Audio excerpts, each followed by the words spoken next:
C'est parti pour 2h30 de marche, une randonnée de près de 10 km autour du village aux sculptures de Magot, en Creuse. Un lavoir. Plutôt que le lavoir où on en a un On peu s'en plus. fiche du lavoir. Non, mais surtout que je suis une chevrière.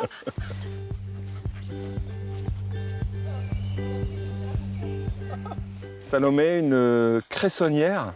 Oui, alors c'est vrai que c'est un peu curieux.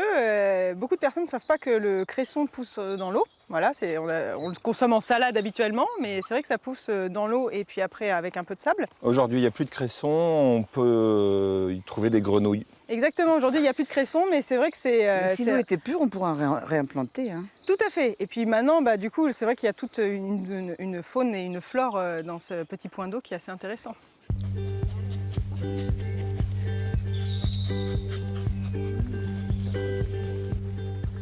Un reposoir, c'est ça? Tout à fait, un reposoir parce que quand on mourait dans les hameaux... C'est pas pour se reposer? Non, voilà. D'accord. Souvent d'ailleurs, les gens s'assoient et après quand on leur donne les explications, ils disent « Oh pardon !» Parce qu'en fait, effectivement, ces reposoirs étaient là lorsque les porteurs de cercueils acheminaient le corps donc, du village, du hameau jusqu'à la commune, là où il y avait le cimetière. Poser le cercueil. Et il fallait faire des haltes. Parce qu'ils y allaient à pied. Tout à fait. Donc à pied, on portait le cercueil jusque-là avec la famille, bien sûr. On faisait une halte et souvent, c'était l'occasion justement de se ravitailler. Oui, de casser la croûte, de boire un coup.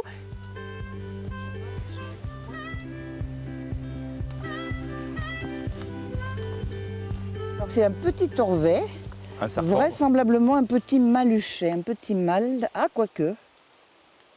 Est-ce C'est qu'il est un mort? jaune, ça peut être... Absolument pas. En réalité, c'est un lézard, l'orvet. Un lézard dont les pattes ont disparu avec l'évolution. Ah, il est stressé. Ah, c'est un monsieur, regardez son petit... Et double zizi, messieurs. On le relâche, là, pour le petit bonhomme, là. On va le reposer, là, gentiment. Vas-y, mon père loup. Oh là là, il est content. C'est un tilleul, et je pense que c'est un sulis, vu la taille de son tronc, de son fût. Alors, il paraît qu'il faut les enlacer pour sentir la vibration des arbres. Oui, mais on pourrait l'enlacer pour voir à peu près combien il mesure déjà. Ah, ouais. À peu près 1,50 m. On fait le tour, on fait une ronde autour. Mais moi, mes bras, ils ne sont pas complètement écartés. Hein. On est 4 autour et on fait pas le tour?